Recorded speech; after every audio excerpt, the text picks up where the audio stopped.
Bienvenidos a Conoce, Ama y Vive tu Fe. Este es el programa donde compartimos el Evangelio y profundizamos en las bellezas y riquezas de nuestra fe católica.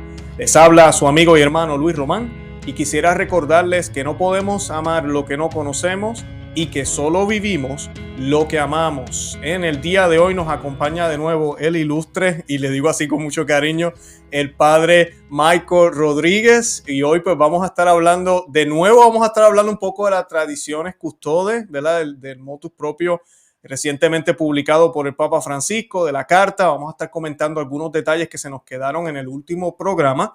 Ya diciendo eso, los invito, si no lo han visto, cuando terminen de ver este episodio hoy, vayan y busquen el otro episodio. Yo voy a colocar el enlace en la descripción, donde junto con el hermano del padre Michael Rodríguez, el señor David Rodríguez, discutimos aspectos de la liturgia, la historia orgánica de la liturgia, hablamos de los límites del Papa, qué puede hacer el Papa y qué no puede hacer el Papa. Así que pues todo eso está en ese programa para que no se lo pierdan. Así que yo quiero aprovechar antes de comenzar con el tema, darle la bienvenida oficialmente una vez más a su casa, porque esta es su casa, padre, a la casa aquí al programa. Bienvenido, padre Michael Rodríguez, ¿cómo se encuentra? Muy bien, gracias Luis, muy bien, gracias a Dios. Qué bueno, bendito sea Dios. Padre, antes de comenzar, como siempre hacemos, hagamos una oración. Yo se la dejo a usted en sus manos, lo que desea hacer para que nos podamos encomendar a la presencia de la Santísima Virgen y de nuestro Señor Jesucristo. En el nombre del Padre, y del Hijo, y del Espíritu Santo. Amén. Amén. Venid, Espíritu Santo, llenad los corazones de vuestros fieles, y encended en ellos el fuego de vuestro amor. Enviad, Señor, vuestro Espíritu, y todo será creado, y se renovará la faz de la tierra. Oremos. Oh Dios, que adoctrinasteis los corazones de los fieles con la ilustración del Espíritu Santo, hacednos la gracia de que con el mismo Espíritu sepamos gustar el bien y gozar siempre de su consuelo. Por Cristo nuestro Señor. Amén. Amén, en el nombre del Padre, y del Hijo, y del Espíritu Santo. Amén. Padre, gracias, de verdad.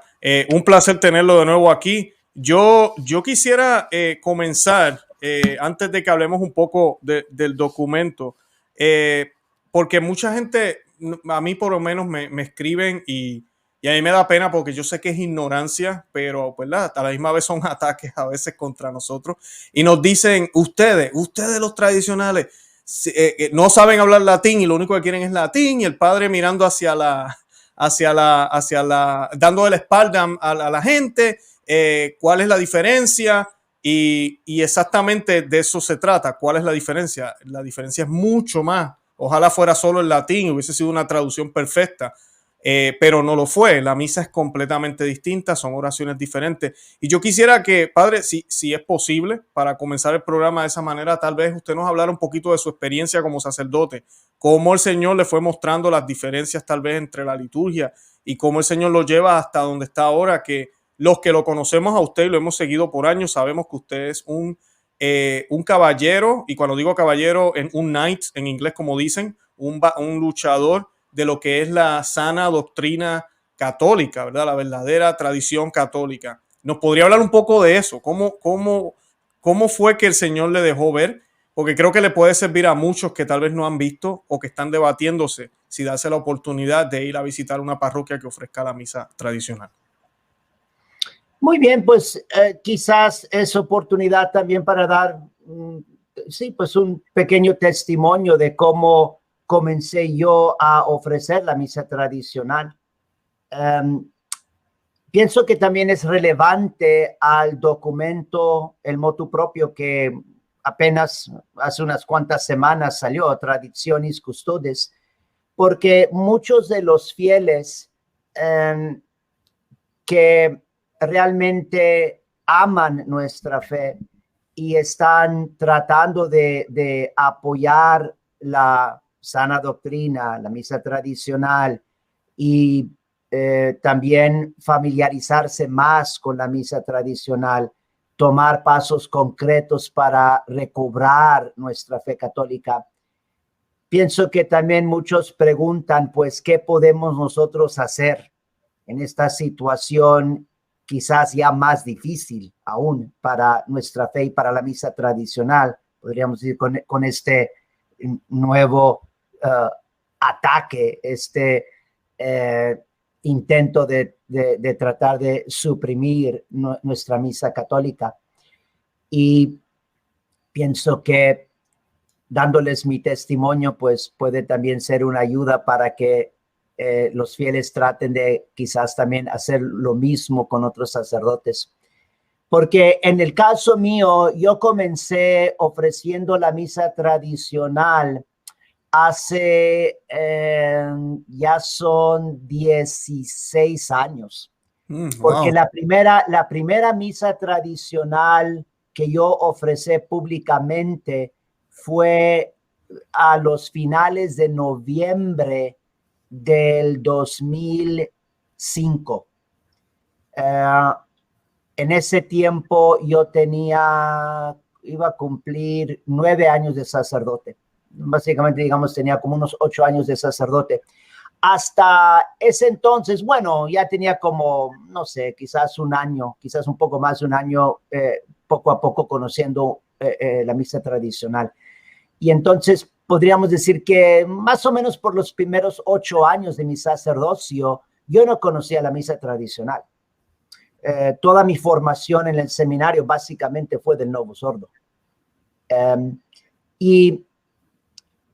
Y no cabe duda que lo principal fue la gracia de Dios. Y yo también estoy muy seguro que la intercesión de la Santísima Virgen María. Amén. Entonces también para todos los fieles siempre tenemos que estar pidiendo por esto. Siempre tenemos que estar pidiendo por la gracia de Dios que ilumine a los fieles y especialmente que ilumine los sacerdotes, los obispos, el Papa. Y pidiendo también mucho por la intercesión de la Santísima Virgen María. Pero digamos a nivel natural, ¿qué es lo que sucedió? Pues se me acercaron unos fieles y estos fieles me dijeron, mire padre, tememos que la misa que se está dando ahorita en la diócesis era una misa tradicional que se estaba dando bajo el permiso que dio Papa Juan Pablo II en ese tiempo. Y porque también en ese tiempo cuando ellos hablaron conmigo, bueno, iba a decir 2005, bueno, apenas había sido elegido Papa Benedicto como Papa. Lo que estaba pasando es que un sacerdote jesuita estaba ofreciendo esa misa en la diócesis y era como 2 veces al mes. Y parecía que los superiores lo iban a cambiar a él y lo iban a llevar, bueno, se lo iban a llevar de paso. Y de hecho sí se lo llevaron, pocos meses después de que bueno, no sé exactamente cuánto tiempo, pero póngale que unos 6 meses después que los fieles hablaron por primera vez conmigo, sí se lo llevaron a ese sacerdote. Y yo pienso, no estoy seguro, pero pienso que una de las razones principales es precisamente porque él estaba ofreciendo la misa tradicional. Claro. Quería como quitarlo de ahí. Y entonces los fieles hablaron conmigo y dijeron, mire padre, ¿no estaría usted dispuesto a ofrecer la misa tradicional? Para que pudiera continuar la misa, esa misa por lo menos 2 veces al mes. Y en ese entonces, pues yo les dije, miren, no sabía yo nada de la misa tradicional, pero ya tenía yo tanto trabajo, o sea, yo estaba tratando de ayudar a diferentes grupos y tenía demasiado trabajo y era la razón principal por la que yo le respondí a los fieles, les dije, miren, en realidad, pues, tengo tanto que hacer que no se puede. Pero interesantemente, no me acuerdo exactamente por qué, pero también había uno de los feligreses que también en ese tiempo me estaba dando mucha información. Poco a poco me daba información respecto a diferentes temas que tienen que ver con la tradición católica. Y también diferentes información, no sé exactamente, pero quizás información también respecto a problemas con el Concilio Vaticano II, básicamente temas como, yo diría como que le ayudan a uno a darse más cuenta de la crisis por la que estamos viviendo ahorita y también de poder como apreciar más y más la necesidad de recobrar toda nuestra doctrina y de recobrar la misa tradicional. Ujú. Y entonces, otra vez, por gracia de Dios, empecé, no sé, una noche quizá, empecé a estudiar un poco la misa. Tenía también información, en ese entonces tenía información de la misa tradicional porque unos años atrás la Fraternidad de San Pío X había enviado en los Estados Unidos, habían enviado como lo que se llama un mass kit a todos los sacerdotes de los Estados Unidos. Ay, qué chévere. Eso yo no lo Sí, sabía. era sencillo. O sea, tenía como de papel las sacras que se usan para la misa con las diferentes oraciones, como de papel, y luego un librito que tenía las oraciones ordinarias de la misa tradicional, alguna que otra información. Y cuando yo lo recibí por el correo, pues nomás lo guardé, no le puse mucha atención, pero y sí me acordé, pues que lo tenía y entonces lo saqué y poco a poco empecé a estudiar la misa. Y así es como comenzó. En mi caso, realmente me impactó. O sea, fue algo que me impactó, yo diría casi inmediatamente, porque hasta ese punto, pues yo nunca tuve la oportunidad de conocer, por ejemplo, las oraciones de la misa tradicional. Yo no sabía que existían. Y al empezar a mirar las oraciones, pues me impactaron, me impresionaron increíblemente por la belleza y por la catolicidad de las oraciones. O sea, y de ese punto me empecé a ya hacer más y más preguntas. O sea, entonces empecé a preguntar, pues, ¿por qué se cambió esto? O sea, era obvio ya cuando uno empieza a mirar la diferencia entre la misa tradicional y el Novus Ordo, uno ve que no nomás es cuestión del lenguaje, del latín. Son oraciones, podríamos decir, en muchos casos completamente distintas. Todo el rito, pues, es bastante diferente. Y era obvio para mí la superioridad de la misa tradicional. Y de ese punto en adelante lo que hice es seguir, estudié. Y lo más que estudié, empecé a estudiar otros temas. Me puse también a estudiar el caso, por ejemplo, de Monseñor Lefebvre. Y eso también fue muy interesante porque me acuerdo que en el año 2007, el año en que se publicó el Summorum Pontificum, ese año estaba estudiando bastante todo lo que podía sobre el caso de Monseñor Lefebvre. Y me acuerdo que yo llegué a la conclusión personal, digamos, conclusión personal, no que tenga peso eso, digamos, con lo que, digamos, declara la iglesia. Pero yo llegué a la conclusión personal, convicción personal, de que las excomunicaciones de Monseñor Lefebvre y los 4 obispos de la Fraternidad de San Pío X, que no era válido. Y dije, pues no puede ser válido. Y yo pienso que cualquier persona, si realmente se pusiera a estudiar más profundamente el caso, es obvio porque por todas las injusticias que se cometieron, tanto contra, por decir Monseñor Lefebvre personalmente, pero más importante también que eso es también la injusticia contra, pues, básicamente la fe católica, porque es otro ejemplo de persecución contra la misa tradicional. Lo que está pasando hoy en día también con Traditionis Custodes no es algo nuevo. O sea, ya tenemos básicamente mínimo desde el periodo postconciliar de estos intentos de tratar de eliminar la misa tradicional. Pero más que me puse a estudiar todos estos temas y especialmente la misa tradicional y luego ya comenzando a ofrecer la misa tradicional a los fines del 2005, más y más me fui convenciendo y se hizo más y más claro para mí la grandeza de nuestra misa católica y la necesidad de recobrarla. Y desde ese entonces, pues sí, he estado yo dispuesto a tomar también muchos riesgos. Yo digo riesgos también personales en el sentido de que desafortunadamente, o sea, he tenido muchísimos problemas con mis obispos debido a esto, tanto mi obispo presente como el anterior. Claro, padre, usted solo hace la misa tradicional ahorita, no está haciendo las dos.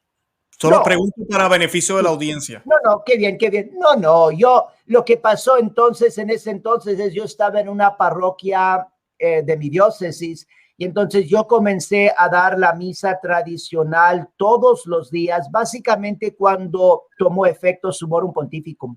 Entonces, más o menos en septiembre de 2007, empecé yo a dar la misa tradicional todos los días, pero también entre semana daba la misa Novus Ordo, también el domingo. Entonces estaba dando las dos.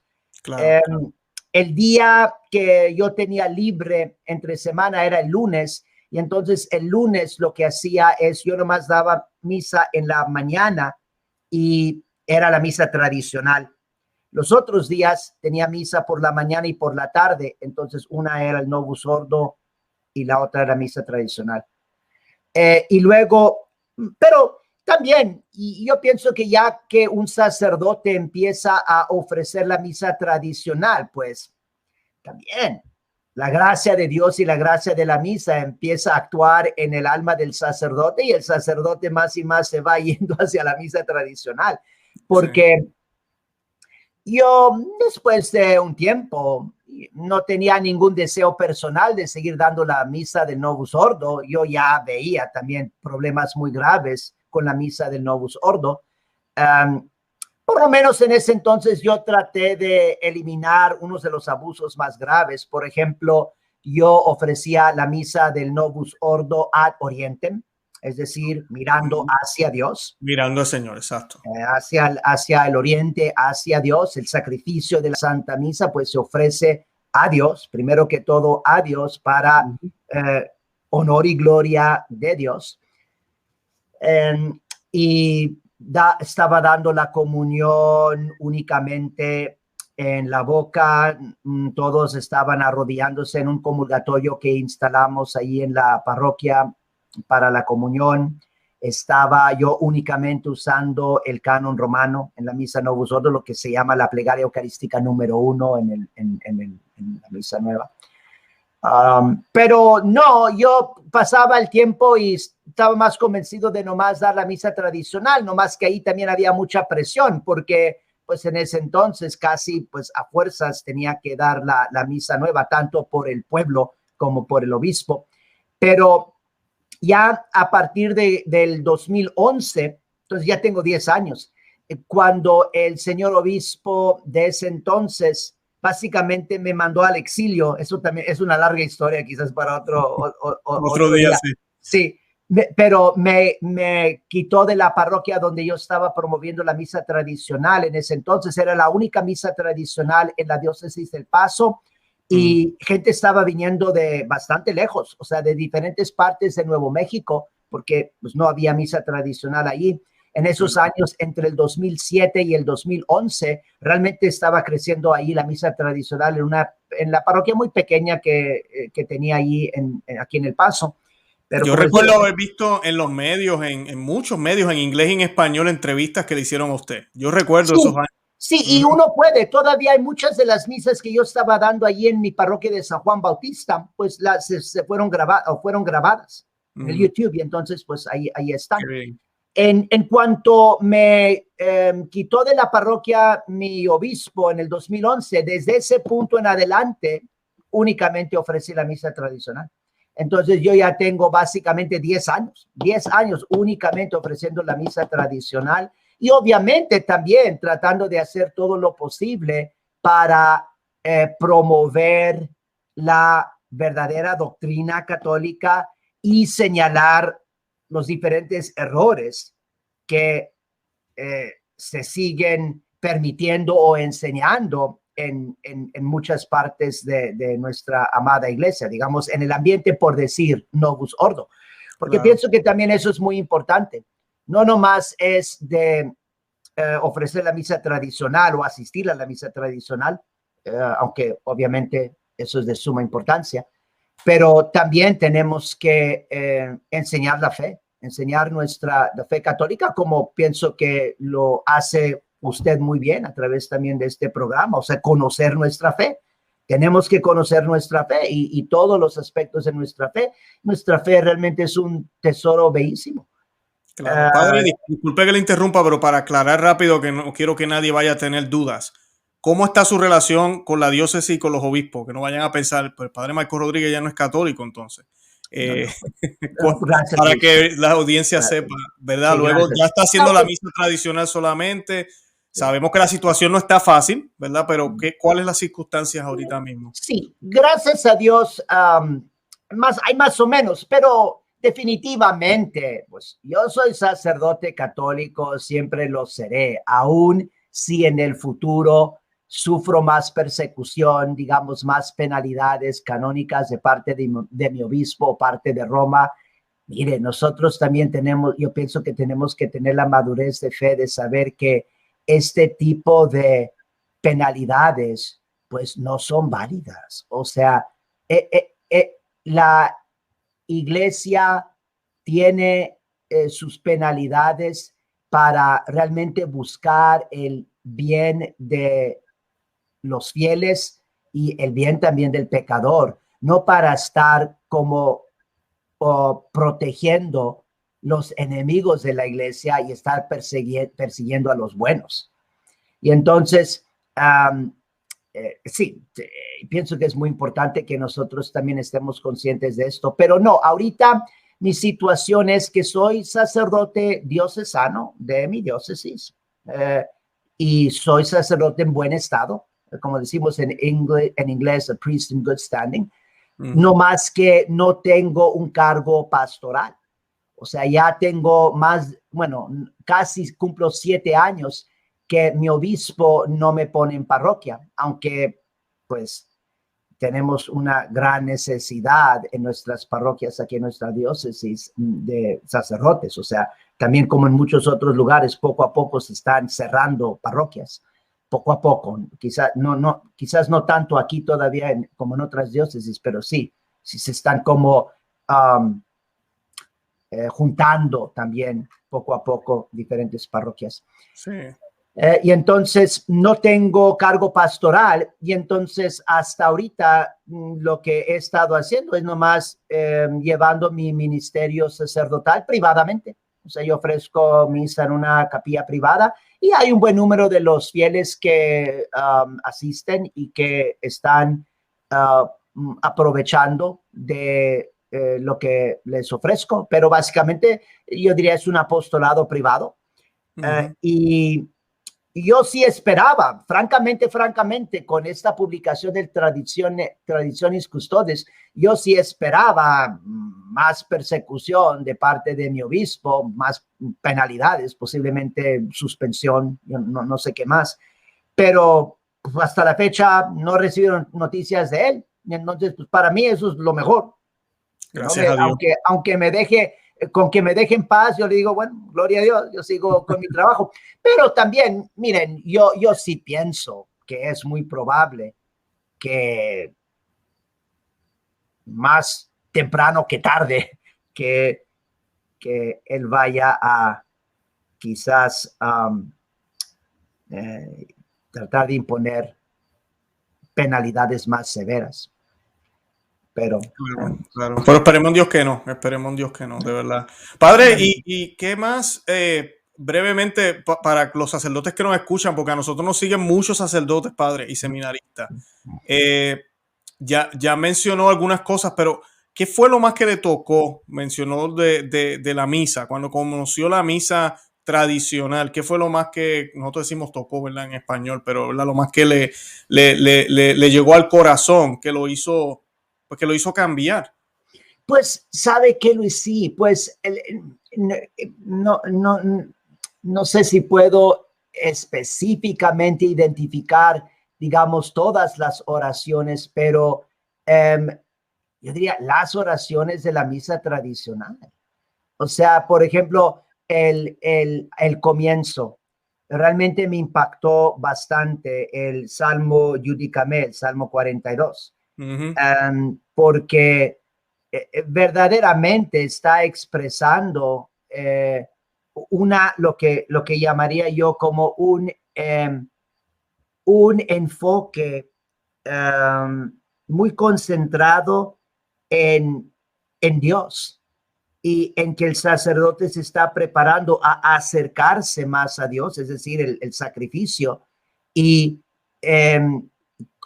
los diferentes sentimientos que surgen en el alma de uno cuando está más consciente de que se acerca a la presencia de Dios. Claro, esa oración es al pie del altar. Sí, al pie del altar.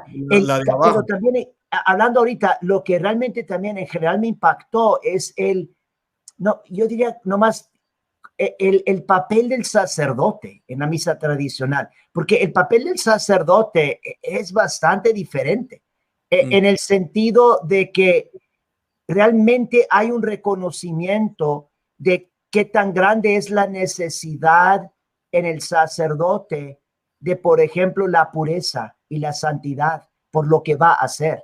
Yo me acuerdo que eso también me impactó muchísimo, aprendiendo, por ejemplo, de las oraciones que acompañan la preparación del sacerdote, como cuando él se está vistiendo, preparándose para la misa. Para cada vestidura, digamos, por ejemplo, para el amito, para el alba, para el cíngulo, el manípulo, la casulla, hay oraciones. También muchas otras oraciones que el sacerdote, hay una serie se me hace que son 5 salmos que también se pueden rezar, todo esto en preparación antes de, digamos, iniciar la misa. Y luego ya comenzando la misa, continúa en cierto sentido esa preparación con las oraciones, con el Salmo 42, y luego las otras 2 oraciones, que también son pequeñas oraciones, pero realmente esas oraciones también me acuerdo que me impactaron. Son las oraciones que el sacerdote reza a voz baja al subir al altar, el Aufer a Nobis y el Oramus te Domine. Estas son las oraciones que él reza a voz baja. Esas oraciones que se rezan a voz baja, no nomás esas, pero muchas en la misa tradicional, también me impactó mucho porque realmente expresan también la intimidad de el sacerdote con Dios en la Santa Misa, que en realidad es un reflejo de la oración de nuestro Señor Jesucristo, o sea, porque Él es el sumo sacerdote, de la intimidad de Cristo y Dios su Padre. Son, digamos, elementos preciosísimos de nuestra misa católica, pero toda esta preparación para el sacerdote, diría como la necesidad de realmente él ser puro y santo para que pueda verdaderamente actuar en la persona de Cristo, cabeza de su iglesia, sacerdote, tuvieron un impacto increíble en mí. Claro, como sacerdote. Yo digo también. De crisis, ahorita mismo, con todas las crisis que hay ahorita con los sacerdotes, que uno ve pues tantas noticias, eso necesita ser recordado, sacerdote. Sí, ese punto también, hablando usted, Luis, de los sacerdotes, o sea, yo realmente, yo le animo muchísimo a mis hermanos sacerdotes, seminaristas, miren, profundicen en todos estos aspectos de la misa tradicional, porque esto es lo que realmente nos da nuestra identidad sacerdotal. En los últimos 50 años se ha hablado mucho de esta crisis de identidad del sacerdote. Y yo también estaba familiarizado con ese tema porque yo por unos años, al principio de mi sacerdocio, yo tuve el cargo de director de vocaciones en mi diócesis. Oh, wow. Yo trabajé de director de vocaciones por 1 año y medio y recién ordenado, o sea, mi primer año y medio de sacerdote estuve en una parroquia como vicario y luego el obispo me dio el cargo de director de vocaciones cuando apenas tenía, no, ni había cumplido 2 años de sacerdote. Y entonces fue difícil el cargo por muchas razones, pero una de las razones es porque realmente pues yo empecé a ver que promover las vocaciones realmente no era una prioridad. Realmente no era una prioridad ni para mi obispo ni para los sacerdotes, aunque sí lo decían. O sea, por eso, pues uno puede hablar y decir lo que quiere decir públicamente, pero a la hora de la hora yo ya estaba viendo muchos signos, pues aquí esto realmente no es una prioridad. Pero en mi tiempo de también director de vocaciones, yo también pues poco a poco me empecé a familiarizar también con este tema de pues el sacerdote pues está como confundido respecto a su identidad. Y eso también inmediatamente me impactó cuando empecé a conocer la misa tradicional.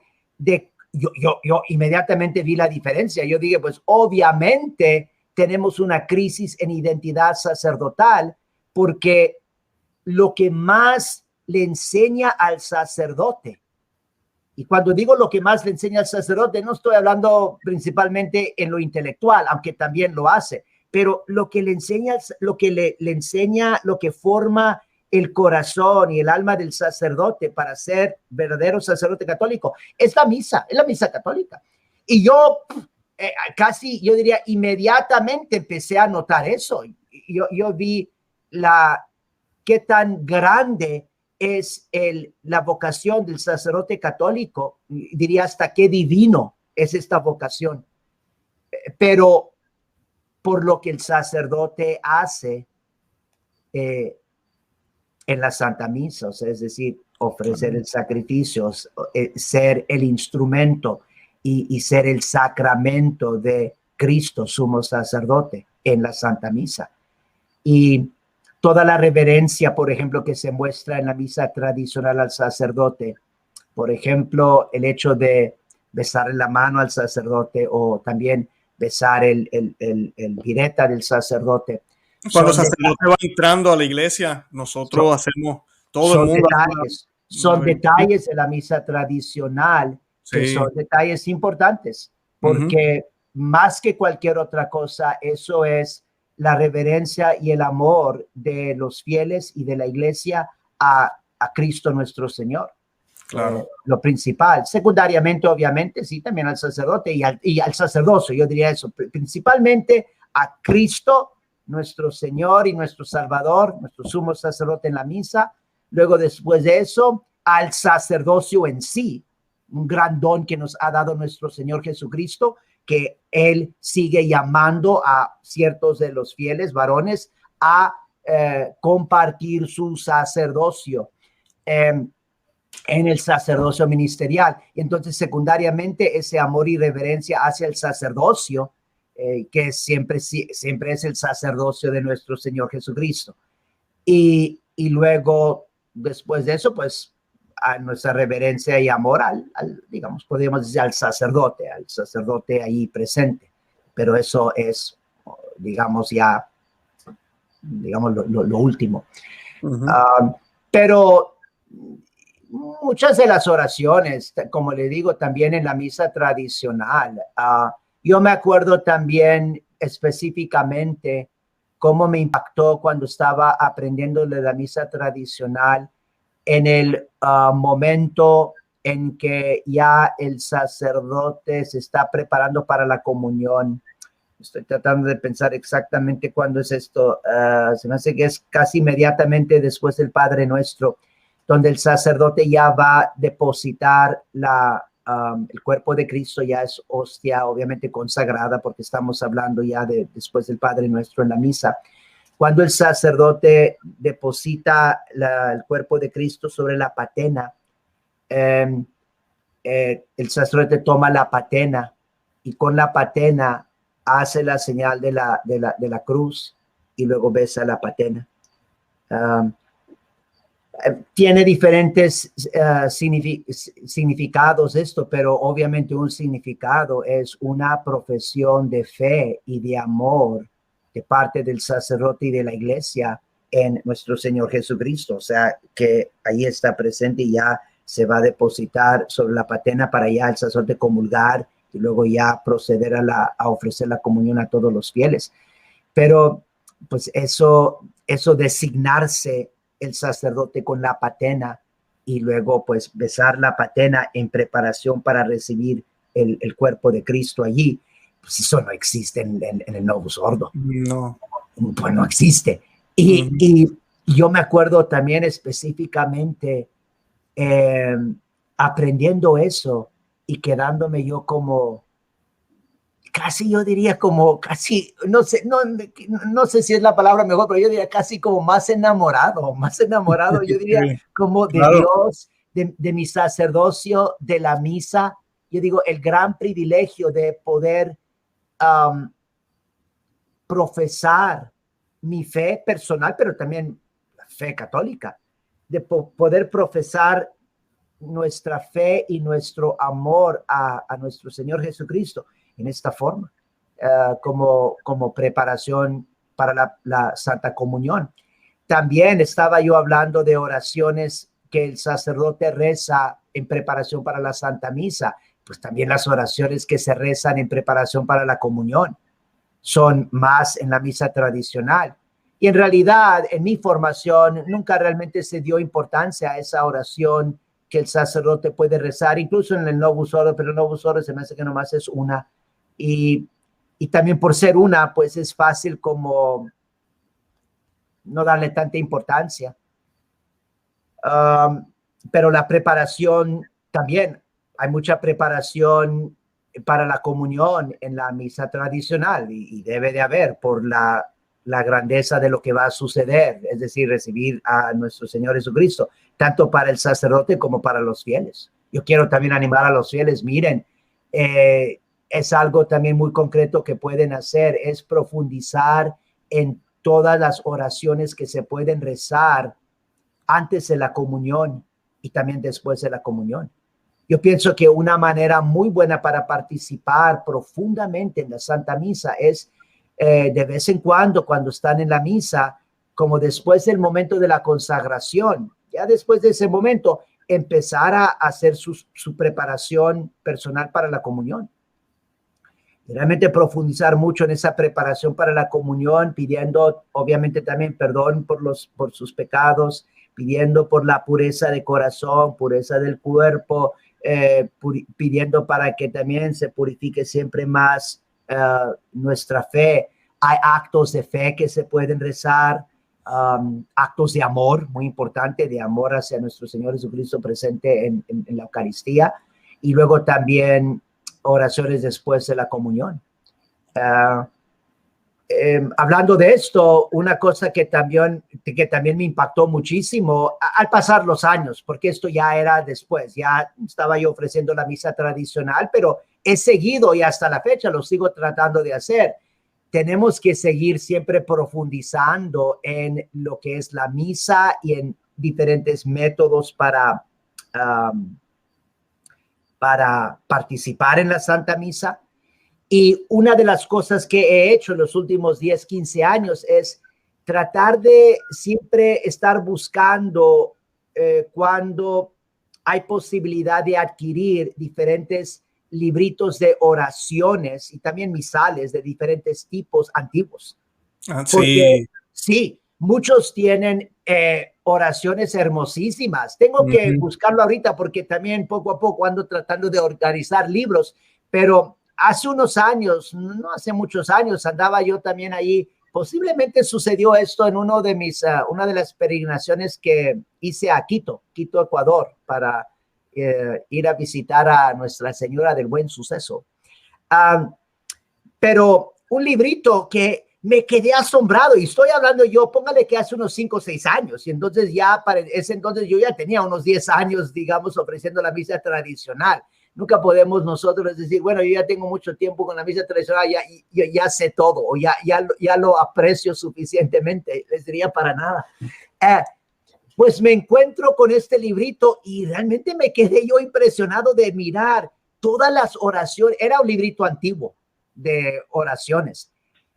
Tenía, yo no sé cuánto, definitivamente era unos buenos 15 minutos, 20 minutos, fácil 20 minutos que uno podía dedicar rezando en preparación para la comunión. Qué y bien. Después de todas estas oraciones, me impactó que la oración final era una oración pidiéndole al Señor como perdón por no haber rezado todas estas oraciones que uno acababa de rezar, como de no haberlas rezado con suficiente como atención y devoción, como pidiendo nuevamente perdón por eso. Qué bien, qué bien. Y todo eso, pienso que es muy importante de nosotros darnos cuenta. Todos estos son aspectos de la misa católica y la piedad tradicional de la Iglesia Católica, básicamente aspectos, podríamos decir, la lex orandi de la Iglesia Católica, aspectos de la vida de fe y vida de oración de la Iglesia Católica que están expresando la fe católica en lo que realmente sucede en la Santa Misa. Este es el sacrificio de Cristo. Este es la oración de nuestro Señor Jesucristo. Esto es algo sumamente sagrado. Entonces, por eso siempre necesitamos nuevas expresiones, digamos, de fe. Cuando digo nuevas, no estoy diciendo nuevas como que se inventa una misa nueva, pero yo digo como más y más expresiones del corazón católico, de lo grande que es este misterio, de todas nuestras oraciones que tenemos en preparación, por ejemplo, para la comunión, para la misa, en nuestra tradición católica, porque es un reconocimiento de lo grande que es la Santa Misa. Claro. Es algo sumamente sagrado. Es tan triste porque hemos perdido este sentido. O sea, no es posible que ninguna persona, ni entre el más pequeño de los fieles hasta el sumo pontífice, nunca se le ocurriría a un católico de hacer cambios radicales a el tesoro más sagrado de la Iglesia Católica. O sea, es algo sumamente sagrado, es intocable, sumamente sagrado. Y hice también la comparación, como lo hago en diferentes ocasiones. En el sermón brevemente les puse el ejemplo de la Biblia. Les dije, miren, la Biblia es algo es sagrada, obviamente, porque es la palabra de Dios. Pero dije a los fieles, pero miren, la Santa Misa es más grande que la Biblia.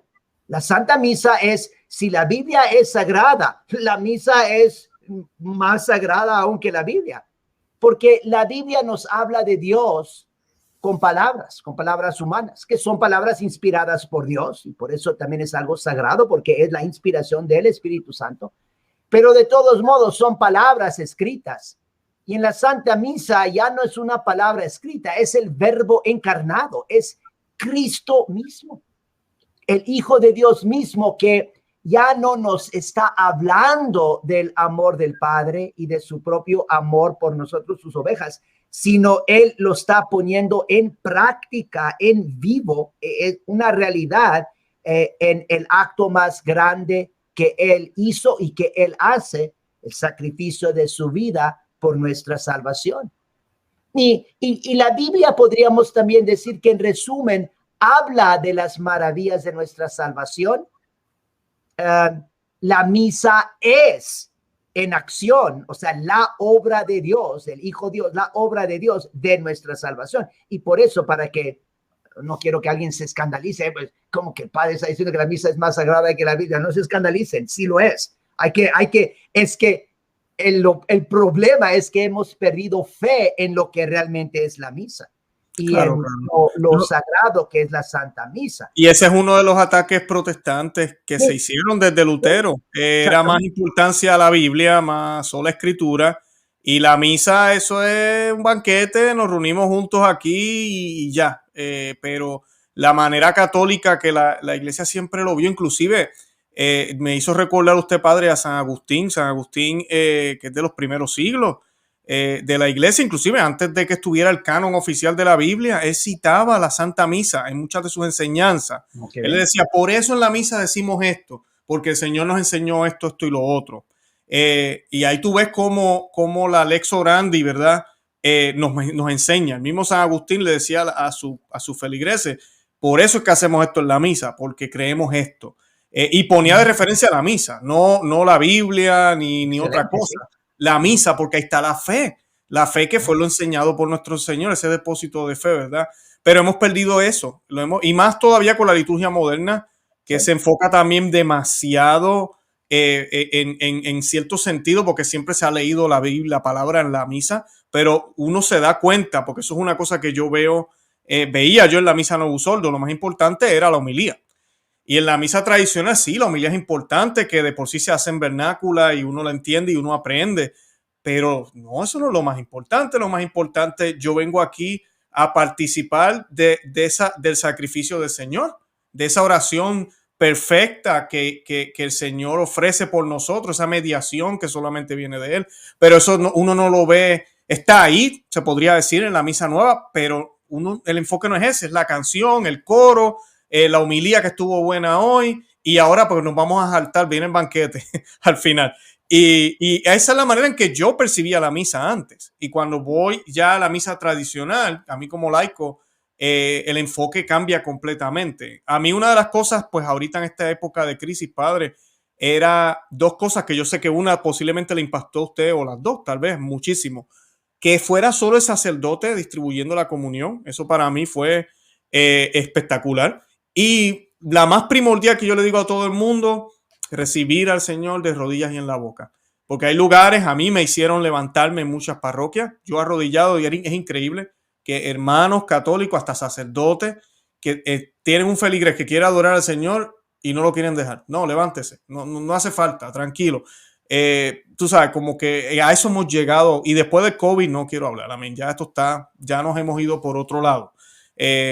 Comunión en la mano mandatoria, y pues eso no sucede en la misa tradicional porque la rúbrica no lo permite, pero sí, esa fue una de las cosas que a mí me impactó muchísimo, y por ende uno ve la obra del Espíritu Santo en esto, que a veces la gente pregunta, ¿y cuál es? ¿De verdad el Espíritu Santo está obrando a través de esa liturgia? Pues sí, porque antes, durante y ahorita todavía, durante la pandemia, todavía las iglesias tradicionales siguen dando la comunión de rodillas y en la boca. Como se merece nuestro Dios, adoramos a Dios como lo que es, como Dios. Y amén. Pues eso prueba que al Espíritu Santo nada le gana, ni una pandemia le puede ganar. Yo no estoy diciendo que en la otra misa el Espíritu Santo no se pueda hacer presente, pero como hay muchas cosas envueltas y enfocadas en el hombre jamás ni nunca se puede comparar al Espíritu Santo, y por ende empiezan a poner tape amarillo, y póngase aquí, dé una vuelta allá, póngase antibacterial antes de dar la comunión, el padre con una super máscara cuando va a distribuir la comunión, casi 5,000 ministros extraordinarios de la Eucaristía para una misa de 10 personas. No, es horrible, lamentablemente. Sí, no, más iba a comentar quizás algo en unas varias cosas que usted dijo, Luis. Lo de la comunión también. Pienso que es triste porque el punto fundamental es de que se ha perdido tanta fe en lo que realmente está sucediendo en la Santa Misa. Y así como usted mencionó cómo la gente, no exactamente, no me acuerdo exactamente cómo lo dijo, pero que algo como en lo que están haciendo, lo que hace el hombre.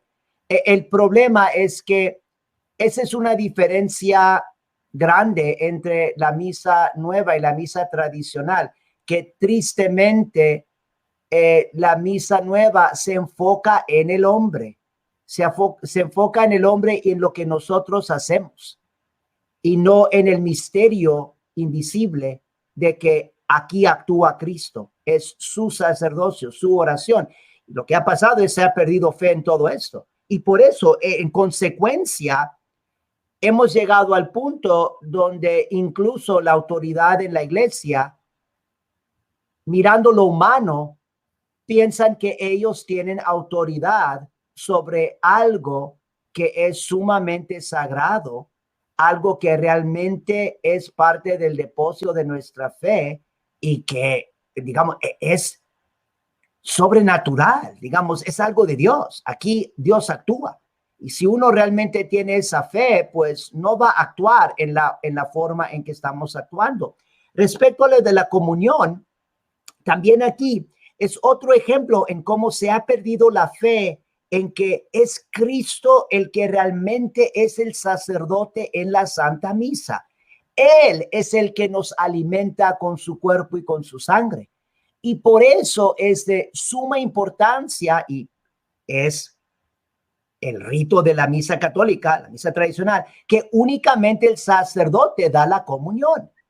Esto de tener laicos dando la comunión es un abuso gravísimo y es una falta también de fe gravísima de parte de la iglesia. Yo no estoy aquí necesariamente culpando a los laicos individuales, porque miren, han recibido una formación también muy equivocada y muchos de ellos pues quizás piensan que están haciendo un bien o que están ayudándole al sacerdote. Pero menciono esto también porque hay católicos que también dicen, como para justificar no asistir a la misa tradicional, dicen, bueno, pues de todos modos, cuando voy a la misa Novus Ordo, recibo a mi Señor y mi Dios, lo recibo en la comunión. O incluso dicen, aunque no sea de manos, manos del sacerdote, recibo a mi Señor y mi Dios, y eso es lo más importante. Miren, eso no es lo único que está sucediendo en la comunión. Ahora, yo no digo que eso no es de suma importancia, seguramente, pero no nomás es que yo recibo el cuerpo, alma, o cuerpo, sangre, alma y divinidad de mi Señor en la comunión, sino también es una profesión de fe de que de eso, pero también de que el que actúa aquí es Jesús. Él es el sumo sacerdote, Él me está alimentando con su cuerpo y con su sangre, lo recibo de Él. Y es únicamente el sacerdote que puede, digamos, mostrar esa realidad invisible y esa realidad de fe, ese misterio de fe. Es únicamente el sacerdote que puede mostrar eso en una forma visible, digamos, en la forma del rito, en que Él es el que está dando la comunión. Porque el punto es que en realidad es Cristo. No sé si usted los ha mirado, Luis Román, pero hay unos en libros antiguos como de catecismo incluso, o estampitas que se hacen para la primera comunión. Se ve la imagen del niño o la niña haciendo su primera comunión y Cristo dándoles la comunión. Sí. Es algo maravilloso eso, porque eso no nomás es una imagen bonita o una imagen piadosa. Realmente es lo que está sucediendo en la Santa Misa. Cristo mismo nos está alimentando y eso también es un aspecto importantísimo de la comunión y es lo que muestra la misa católica, la misa tradicional, con el hecho de que únicamente el sacerdote da la comunión y eso se pierde cuando uno tiene laicos dando la comunión y por eso no es lo mismo. A pesar de que, supongamos, se ofrece la misa válidamente y es el cuerpo de Cristo, de todos modos eso pues. Y otro punto que me acabo de acordar que mencionó algo del Espíritu Santo y que algo que el Espíritu Santo que también actúa aquí en la misa nueva. Miren, yo lo diría en esta forma. Nosotros no somos nadie para decir que el Espíritu Santo no puede actuar o puede actuar. El Espíritu Santo actúa donde quiera, donde quiere. Y entonces, que actúa en la misa nueva, mira, el Espíritu Santo hace lo que él quiere. Lo que quiere, yeah. Sí, obviamente es misericordioso. Pero basándonos en lo que sabemos respecto a un aspecto, la desobediencia grave a Dios y al Espíritu Santo y a la tradición litúrgica de la Iglesia Católica en este cambio que se hizo a la misa, yo pienso que humanamente hablando, podemos decir, en la misa nueva, no es que el Espíritu Santo actúa cuando actúa debido a estos cambios radicales y e infieles que se hicieron a la misa y a Dios, sino a pesar de. Pienso que esa distinción es importante. El Espíritu Santo también puede actuar a pesar del mal del hombre, a pesar de los errores del hombre, a pesar de la desobediencia del hombre. El Espíritu Santo puede actuar porque Él es Dios, Él es todopoderoso, es también misericordioso. Él también conoce la crisis grave en la que estamos y que hay también muchas personas que no son directamente responsables por, digamos, esta desobediencia grave a Dios y a nuestra fe católica. Y entonces puede actuar a pesar de. Pero pienso que es muy importante de hacer esa distinción, porque si alguien me dice, no, padre, porque pues la misa nueva, porque lo aprobó Papa Pablo VI, pues tiene que ser por inspiración del Espíritu Santo. No necesariamente. Y hay muchísimos signos objetivos, concretos, reales de desobediencia a Dios y a la voluntad de Dios, desobediencia al Espíritu Santo, donde digo, no es, si hay personas, y no lo dudo, si hay personas que han recibido muchas diferentes gracias de Dios y del Espíritu Santo, digamos, en la misa nueva, yo diría, pues bueno, eso es debido a la grandeza y la misericordia del Espíritu Santo, a pesar de nuestra ingratitud y nuestra infidelidad y todo el mal que hemos hecho cambiando o intentando cambiar nuestra fe católica, a pesar de, no debido a. Exacto. No, exacto. Padre, ahí ya más o menos discutimos esa parte. Me ha encantado todo lo que ha hablado hoy, de verdad, Padre, Señor lo bendiga.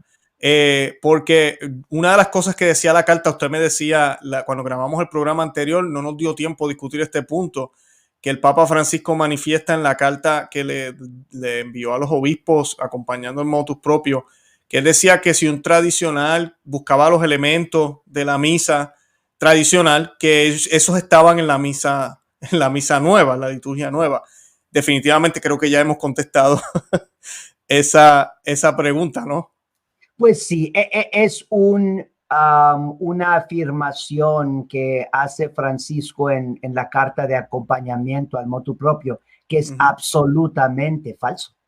O sea, yo diría, es un ejemplo de una decepción completa. Yo francamente, yo ni entiendo cómo puede él afirmar eso, porque básicamente lo que para los que están escuchando, lo que está tratando de hacer Francisco está tratando de justificar la eliminación de la misa tradicional, diciendo, miren, pues la misa nueva, pues de todos modos sigue siendo como la misa católica, porque todos los elementos del rito romano pues fácilmente se pueden encontrar en la misa nueva. Y eso es completamente falso. Si no hubiera que eliminar la vieja, ¿no? No hubiera que eliminar la otra. Todas las oraciones, por ejemplo, del ofretorio, que son oraciones muy antiguas, preciosísimas, que están expresando la fe católica en lo que es la Santa Misa, eliminadas. Sí, absolutamente no se encuentran en la misa nueva.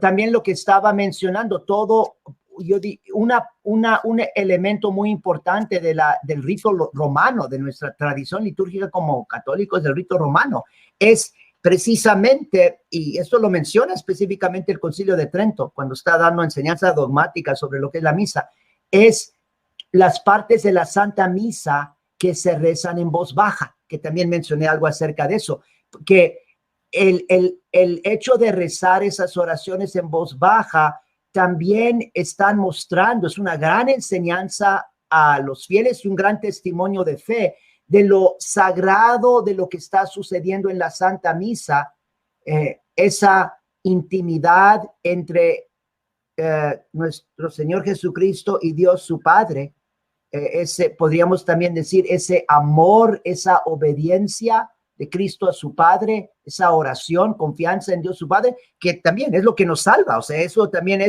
son las disposiciones interiores de nuestro Señor Jesucristo en su sacrificio en Calvario. que también se están manifestando en esa forma, en esa intimidad. Y es también como un velo, es un velo audible. No sé si mencioné eso en el otro programa o si lo estábamos discutiendo antes o después del programa, pero es como un velo audible porque es algo sumamente sagrado. Se compara como en los ritos orientales. Es muy interesante porque en los ritos antiguos orientales, en la parte más sagrada de la misa, lo que pasa es que el sacerdote se va detrás de lo que se llama el iconostasis. Es como una puerta y los fieles ya no lo pueden ver. No pueden ver al sacerdote. Es como el screen, ¿no? Que se ve como un screen. Exactamente, es como el screen, porque es como él entra en el santo de los santos, o sea, entra en el lugar más sagrado y entonces es tan sagrado que ya no es para el mundo profano, no es para los ojos profanos y entonces los fieles siguen la misa escuchando porque no ven al sacerdote, pero oyen las oraciones y en esa forma también se pueden unir a esta parte tan sagrada de la Santa Misa. Y lo que pasa en nuestro rito romano es algo complementario. No es un velo visible como lo tienen los ritos orientales, sino un rito audible. Tú ya no puedes oír, así como no se puede ver. Ya no puedes oír porque es algo sumamente sagrado, pero sí puedes ver. Y por medio de la vista es como también te estás uniendo a esa acción sumamente sagrada de nuestro Señor Jesucristo. Claro, no, la mentalidad es completamente distinta. Y para los que no, tal vez no saben, en el otro programa hablamos un poco más de la historia de la liturgia, pero es bien importante entender que la misa siempre fue la misma, prácticamente la misma por 19 siglos. Exactamente. No fue hasta 1970, ¿verdad? Cuando se promueve o se promulga, ya se habían hecho unos cambios antes, pero ¿verdad? Se empieza a promulgar esta nueva misa, una misa compuesta por hombres, eso no es secreto, eso se sabe, hay mucha documentación, no fue orgánica, así que eso que usted decía ahorita, padre, de que, porque a mí me lo han dicho también, como si todo lo que dijera un papa es inspiración del Espíritu Santo, eso no es católico. Los papas son hombres como tú y yo. Claro, ellos tienen una autoridad, pero la autoridad de ellos es proteger y salvaguardar la fe. Lamentablemente Pablo VI con esa acción no hizo lo que debió haber hecho y lo que hizo fue que destruyó, porque yo lo digo así, no sé la opinión de usted, padre, pero para mí no fue una reforma litúrgica, fue la destrucción de la liturgia católica como la conocíamos para protestantizarla, para hacerla más ecuménica, para hacernos sentir mejor, supuestamente para que la gente se sintiera más bienvenida. Y 50 años han pasado y como dijo nuestro Señor, por sus frutos los conoceréis.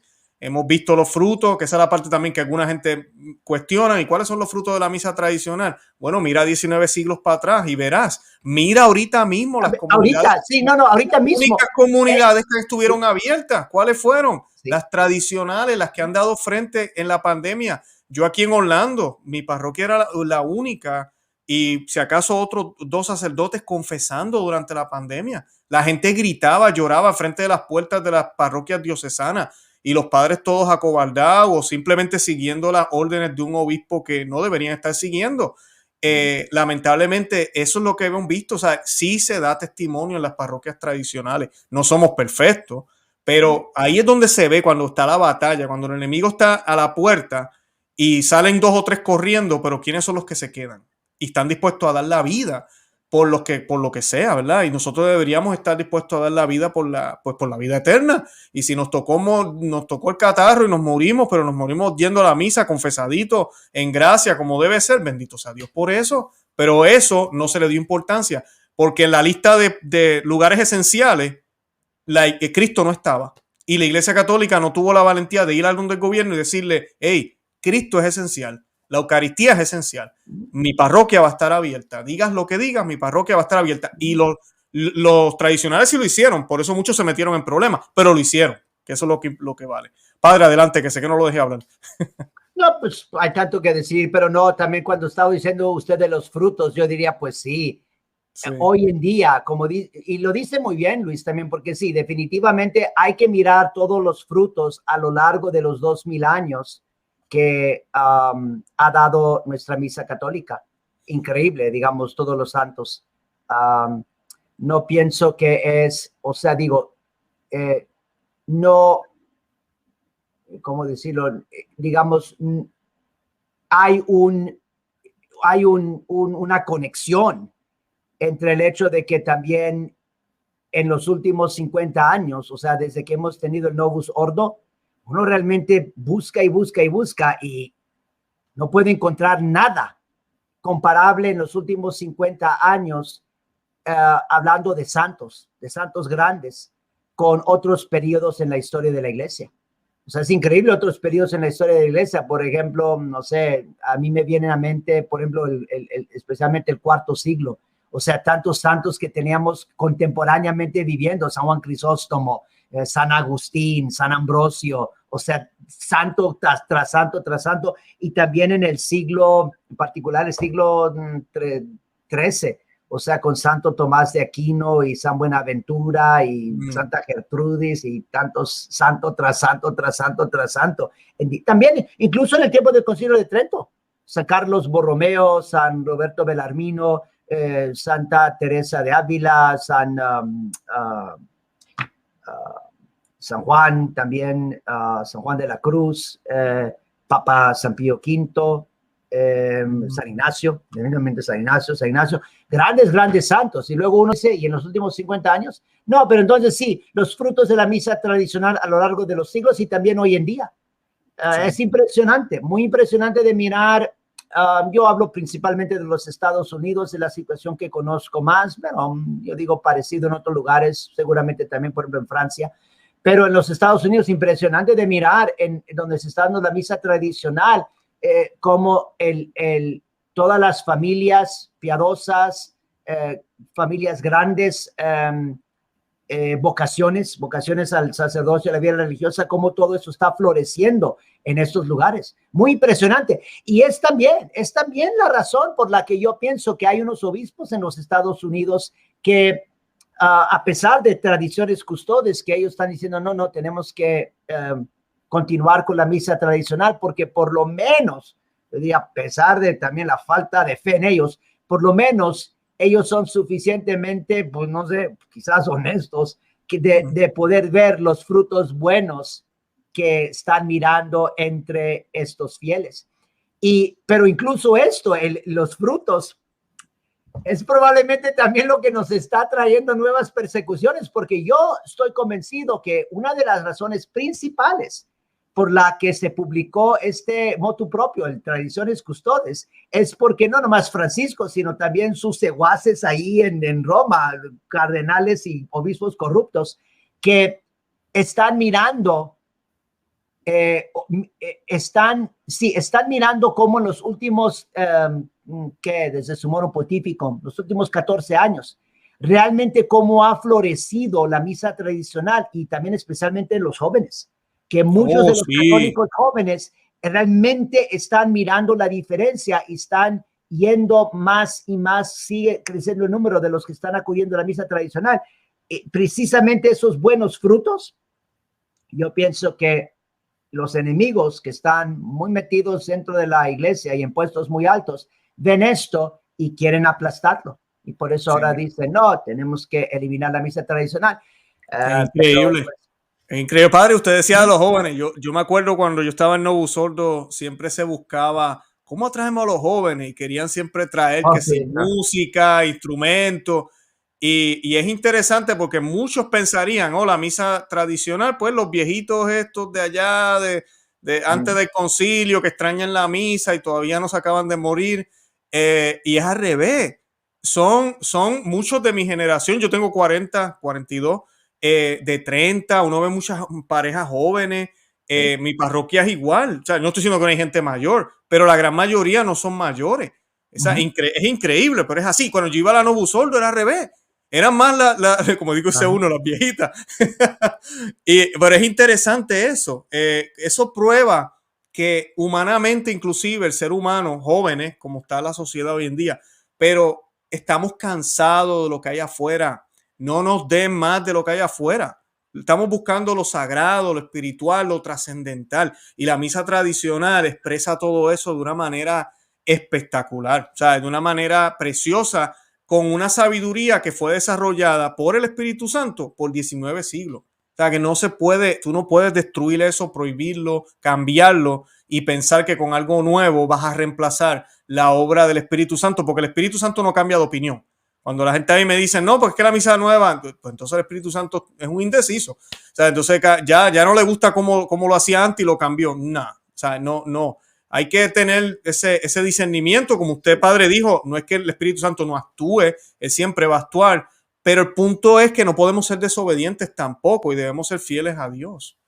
Sí, no, un punto también que es también de gran importancia que tanto se han olvidado es que una de las perfecciones divinas más sobresalientes de Dios es precisamente que Dios es eterno. Dios es eterno y Dios no cambia. O sea, Dios dice la verdad. O sea, y la verdad que Dios dice no es que va a cambiar después de un siglo, después de 2 siglos. O sea, Dios es eterno y Él cuando nos revela la verdad, es lo que es el depósito de la fe. Esto es digamos, podríamos decir como también el evangelio, las verdades de nuestra fe, lo que tenemos que creer para salvarnos, porque es la verdad de Dios y la verdad que Él revela respecto a sí mismo principalmente, pero también en general sí, la verdad respecto a sí mismo.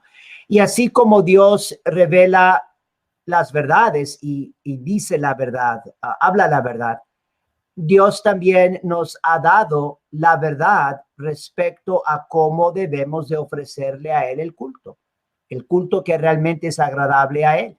Y eso no va a cambiar. No es que el culto va a cambiar radicalmente después de un siglo, 2 siglos, no, porque Dios también lo ha revelado. Ahora, lo ha revelado en una forma, podríamos decir, un poco, no es exactamente como ha revelado también, digamos, otras verdades doctrinales, pero a través de lo que llamamos, y lo mencionó también usted, el desarrollo orgánico de la liturgia. También allí es como Dios nos ha dado el culto y no cambia. Y el hecho de que no cambia no es porque usted lo diga o porque yo lo diga, eso es el testimonio de la Iglesia Católica por 2000 años, básicamente hasta 1900, póngale que 70, cuando Pablo VI aprobó estos cambios radicales, porque nunca en toda la historia de la Iglesia se había hecho esto, porque se reconocía, esto viene de Dios, esto es la manera en que ofrecemos el culto. Es un reflejo de la eternidad de Dios y que Dios no cambia. Porque no nomás nuestra doctrina está reflejando esta verdad de Dios, no nomás la lex credendi refleja de que Dios es eterno, sino la lex orandi también refleja que Dios es eterno. Y la lex orandi de la Iglesia Católica es un reflejo de eso. Por eso no va a cambiar radicalmente y nunca puede. Y ninguna autoridad aquí en la tierra puede cambiar radicalmente la lex orandi de la Iglesia Católica. Claro. Así mismo, tenemos que orar mucho por el Papa Francisco, por más que él diga que la Lex Orandi es solo la misa nueva, eso no es cierto, no es verdad. Y puede decir que no hay gravedad. Lo que él escriba, usted decía, padre, en el otro programa, me recuerdo que usted decía eso, que no se trata de que porque el Papa escriba algo ya se hizo, o el cielo tiene que obedecer. Así no es.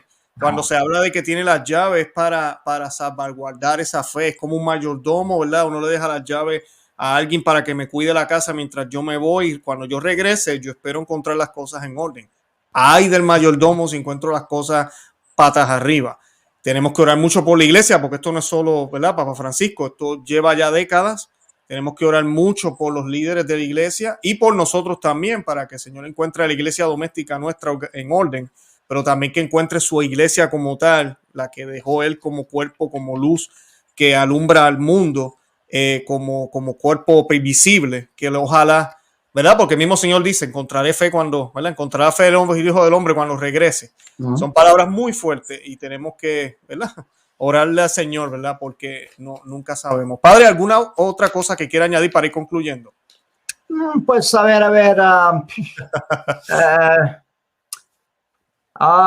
¿Qué se puede decir? ¿Qué se puede decir? Tantas cosas que decir. No, pues mire nomás, yo le puedo dar la información ya después quizás acerca de esto y lo puede mencionar si tiene personas que están interesadas, pero hace como que unos 9 días comencé dando una clase sobre la misa como para ayudar a los fieles a poder participar más profundamente en la misa.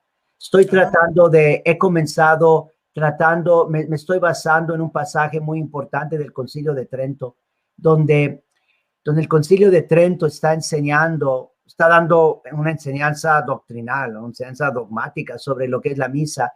Y es un pasaje bellísimo donde habla de cómo básicamente todo lo que hace la iglesia en la misa trata de poner los elementos del rito, digamos, lo que podemos ver, lo que podemos oír, pero que los ha puesto a lo largo de los siglos como para ayudar a los fieles a elevar sus mentes a las realidades altísimas que están ocultas en la misa. Entonces, el punto es de que uno tiene que, para verdaderamente participar en la misa, uno tiene que, como es una obra de fe. Y por eso también cuando personas dicen, bueno, yo no le entiendo a la misa, personas que quizás por primera vez van a la misa tradicional, yo no le entiendo a la misa. En realidad no se trata de eso. O sea, tú no estás yendo a misa para entender, tú estás yendo a misa para creer. Ahora hay que profundizar en este tema, pero para decir, nomás diciéndolo rápidamente, eso es, tú te debes de preguntar, debes de hacerte la pregunta, después de misa, no debes de principalmente preguntar, ¿entendí? No, debes de preguntar, ¿creí en lo que realmente sucedió? Y si realmente crees en lo que nuestro Señor Jesucristo ha hecho por ti, por tu salvación y por la salvación de la iglesia y del mundo, eso va a servir para una conversión. Tú vas a realmente salir en una conversión. Eso es participar en la misa.